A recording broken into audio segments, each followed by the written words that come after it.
Herzlich willkommen im Mantra-Podcast. Mein Name ist Johanna Hector und ich freue mich, mit dir in die Welt der höchsten Worte und Klänge einzutauchen. Obwohl ich schon lange Yoga übe und auch unterrichte, habe ich die Kraft und Schönheit der Mantras erst vor ein paar Jahren für mich entdeckt. Mit meinen inspirierenden Gästen möchte ich dir hier ihre vielfältige Bedeutung, Wirkung und Klänge näher bringen. Ganz viel Freude beim Zuhören und Mitchanten.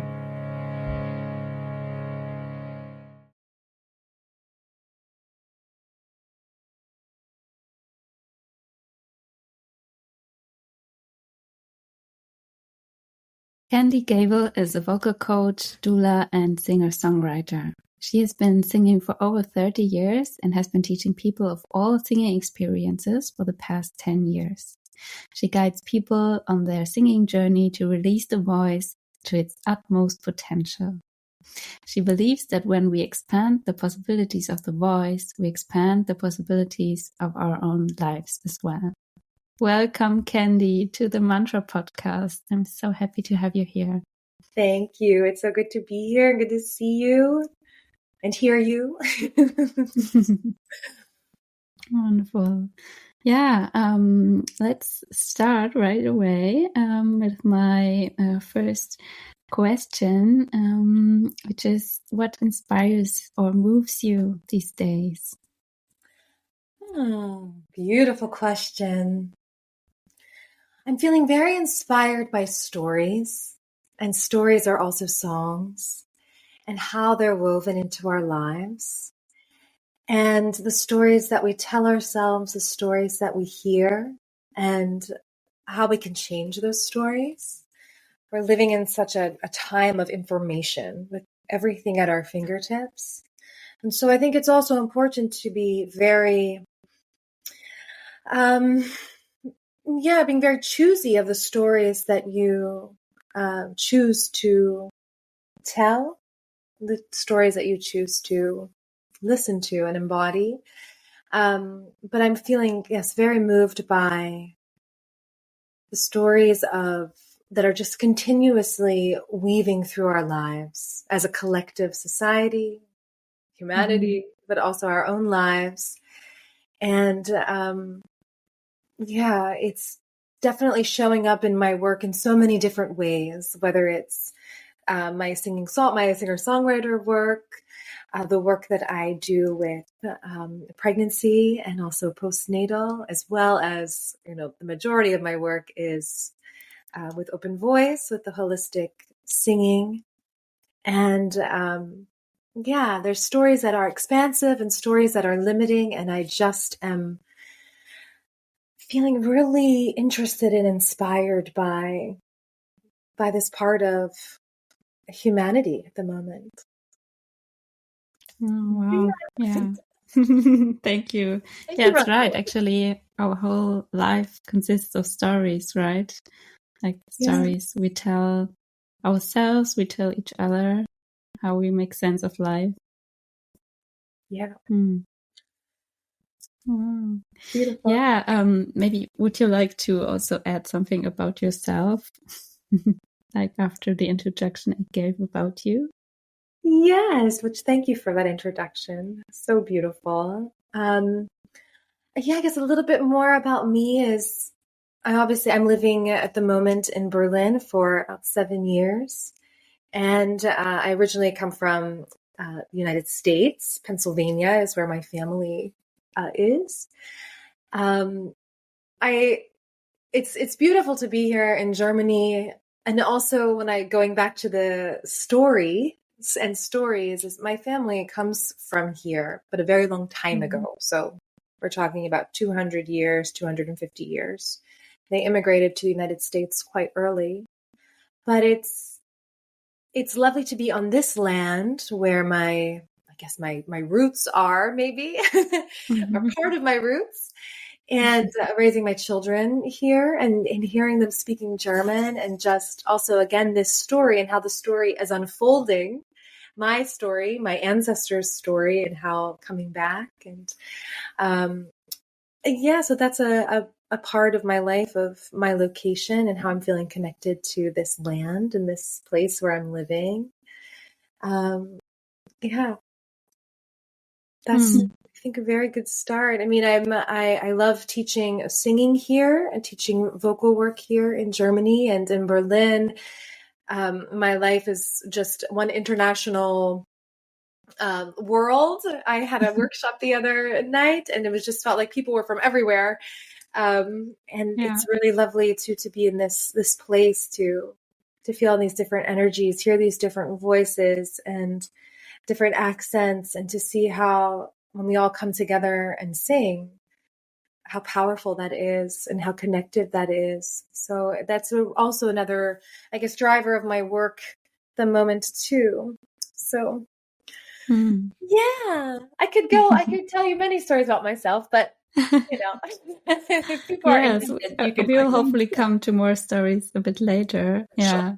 Sure. But thank you. It's so true. The connection that comes through singing and the voice. And yeah, as you know, also one of the reasons why I started this podcast. And for those of the listeners who haven't listened to the first episode yet, you can get to know more about how I met Kendy and how I started and why I started this podcast there.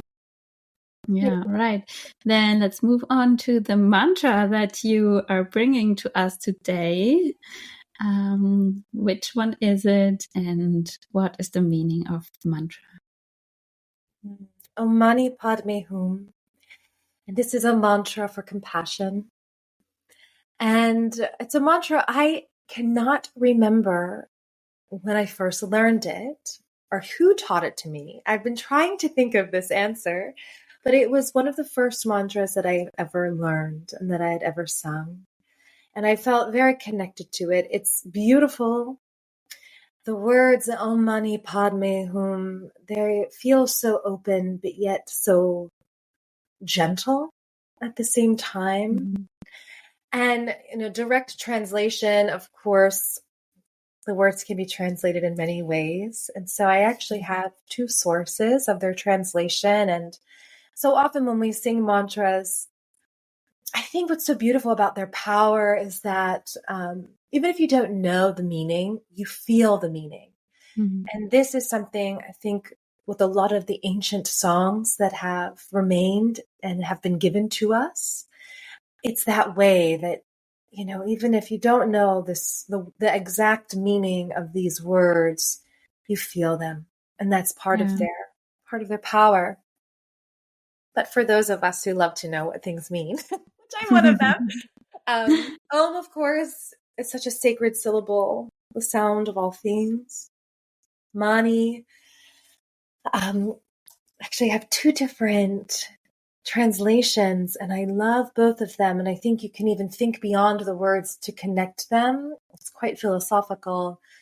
Mani is the heart or mind, or jewel or bead. So I'll let all of the listeners meditate upon that. Yeah. Padme can be translated as peace, or the lotus flower, which we know that the lotus is a symbol of peace. And Hum, spirit of enlightenment, or Hum can also be we are. And actually, when I say that, I have this really amazing feeling of excitement that goes through my body, because maybe with that feeling of we are, that is the enlightenment, that we are here, we are together, we are beings on this planet. And I think that this is when these mantras get to be quite exciting. Om Mani Padme Hum is coming from Tibet. So it's a Tibetan Buddhist mantra. And the Tibetans believe that just even saying this prayer, Om Mani Padme Hum, silently to oneself or out loud, it holds so much power, and it invokes this attention to love and compassion. They also say that even just looking at the written form of this mantra, it's said to have a very powerful effect, and to have this effect of radiating out compassion and love. And I've never been to Tibet, but when researching this mantra, I've read that it is carved into stones known as mani stones, or it's written onto paper that's inserted into prayer wheels. And then when someone spins the wheel, it's said that also then this effect, this outward effect of reciting the mantra and the power that it holds, it goes out into the universe. So with that knowledge, then I know that when you sing it together in a group of people, the power that it has. And I think you can feel that when you do sing it in a group of people. Yeah, I really like that. I have the image in my mind of from this wheel, the sound vibration or the vibration of the mantra radiating. And also, of course, when we sing in a group, like as if it radiates through the room and beyond, much beyond. And and also that wheel, I like that's spinning because it also spirals from us out. Yes. So amazing. Yeah, wonderful. Yeah, and in one sentence maybe, or what could be different translations now of the mantra as a whole, or maybe one translation that you feel most connected to. To me, I feel if you would just say in one line that Om Mani Padme Hum is the embodiment of love and compassion of the human spirit. Yeah, we need that. we do. Yeah. Thank you. You're very welcome. So now we're very curious why you picked this mantra to bring it to the podcast, and what is your personal experience or connection to this mantra? How did it come to you, or what has moved in your life and still moves in your life? Well, like I said, it's one of the first mantras I ever learned, and I think it found me, which this happens, I think, in our lives, especially with songs. They find us. And this one found me actually as I began to move my work into my vocal work into more of a holistic embodiment. And when I sing it, I feel so connected to my heart. I feel so connected to the earth. It's also a song that I sang. It's the mantra I chose to sing every day during my first pregnancy. And it's very beautiful. My oldest son, when he was very young, he would often say, "Mama, can you please sing Om Mani Padme Hum?" And I would always sing that to him to go to sleep. And so I have this connection of this dear child and singing Om Mani Padme Hum to him. Om Mani Padme Hum. And now I also share it. I mean, if you work with me in all of my workshops, and also I do a lot of prenatal singing, and the mamas always seem to be very connected to this mantra as well. And so I chose it because I feel that it's one that soothes, kind of like a lullaby. And the Tibetan Buddhists, they refer to it as prayer, which actually all mantras are prayers. And I know that word can sometimes turn people off, but if you think of prayer as an offering to give out of yourself to another, and also to receive, when you receive that prayer, I think that it's very enriching to the soul and to the heart. And I chose it because I just find it to be